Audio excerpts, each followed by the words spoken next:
Vous êtes sur Tout TV Africa, mesdames et messieurs, bonjour et bienvenue dans Gatingo. Dans une interview accordée au journal L'Essor, le président du parti pour la restauration des valeurs, Mamadou Sidibé, a mis un accent particulier sur le sens réel des relations de coopération entre les pays. Lors de cet entretien, plusieurs sujets ont été abordés, notamment le blocage autour de la mise en œuvre de l'accord pour la paix et la réconciliation, le report du référendum, le projet de constitution, les futures échéances électorales, entre autres. À la question de savoir si le Mali ne devrait pas profiter de la présidence de la Russie au Conseil de sécurité des Nations Unies pour présenter les preuves des agissements de la France, Mamadou Sidibé a affirmé que les pays n'ont pas d'amis, mais plutôt des intérêts. Les pays n'ont pas d'amis, mais des intérêts. Aujourd'hui, nous pensons que les relations russo-maliennes sont au beau fixe. Les autorités de la transition peuvent profiter de cette situation pour saisir le Conseil de sécurité pour l'acceptation de la présentation des preuves qu'elles détiennent contre la France. Cependant, il ne faut pas oublier que la France est membre permanent du Conseil de sécurité et peut poser son droit de veto. Il faut se demander si une telle demande de notre pays a des chances d'aboutir avec ce statut de la France, a-t-il laissé entendre. Abordant le sujet du blocage autour de la mise en œuvre de l'accord d'Alger, Mamadou Sidibé estime qu'il est normal qu'il y ait des difficultés dans l'exécution et qu'il va falloir surmonter cela. Il n'y a pas de problème insurmontable. Quand on accepte de se parler, on peut trouver une solution à tous les problèmes. Mais depuis 2015, on a dit que cet accord est pratiquement inapplicable vu tout ce qui est dans le document, notamment la partie institutionnelle. Les gouvernements successifs ont fait ce qu'ils pouvaient, mais il y a une partie de l'accord qui ne peut être appliquée sans un changement de constitution. Aujourd'hui, la transition est en train d'aller dans ce sens.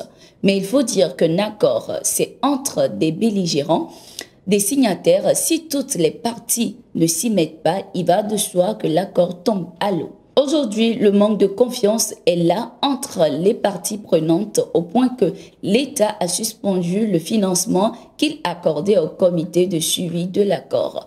Vous savez que l'accord contient dans ses dispositions sa révision. Il est temps que les parties prenantes s'asseyent, fassent le bilan pour savoir quels sont les points de blocage, a-t-il laissé entendre. La demande de remise en liberté sous caution de Jean-Pierre Amougou Belinga, propriétaire du groupe de presse L'Anecdote, a été renvoyée au 27 avril 2023 pour délibération. L'homme d'affaires était ce 13 avril à la cour d'appel du centre à Yaoundé au Cameroun pour son audience relative à sa demande de liberté sous caution.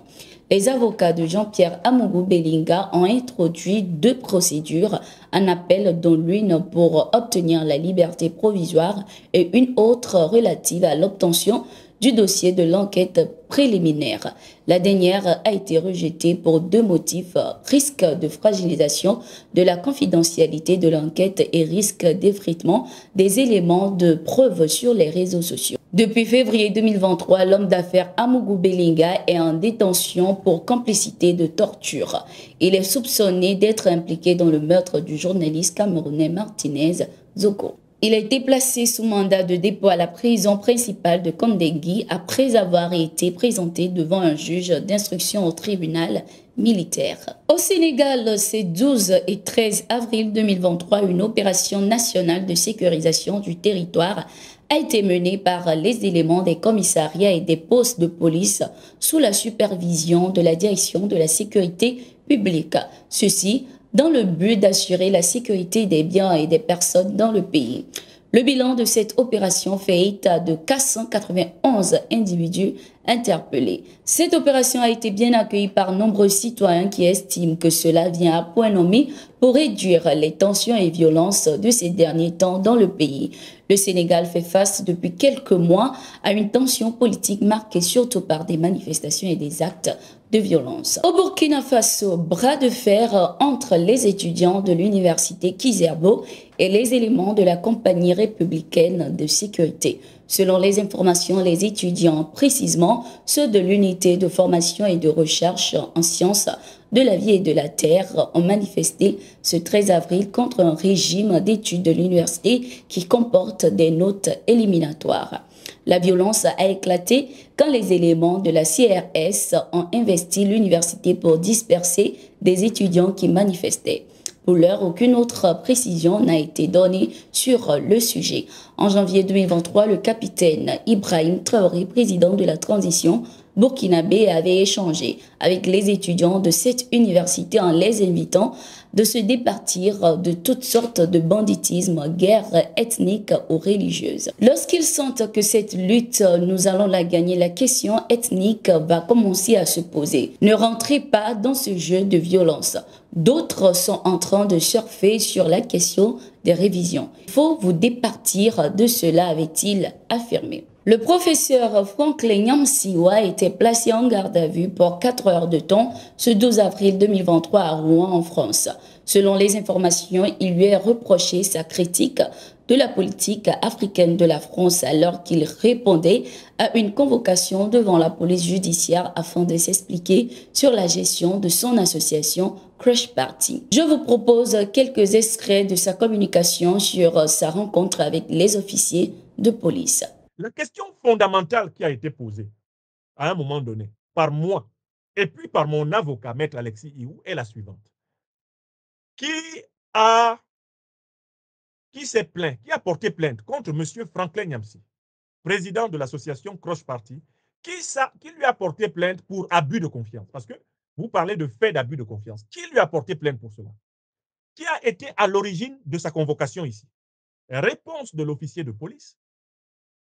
L'organisme TRACFIN, vous l'appelez comme vous voulez, TRACFIN, a été à l'origine d'un signalement à propos des mouvements de fonds autour de l'association dirigée par M. Nyamsi et autour de son propre compte bancaire. Mon avocat, Maître Ihou, qui est un juriste de très haut niveau, docteur en droit, spécialiste de droit administratif, de droit public, a réitéré la question.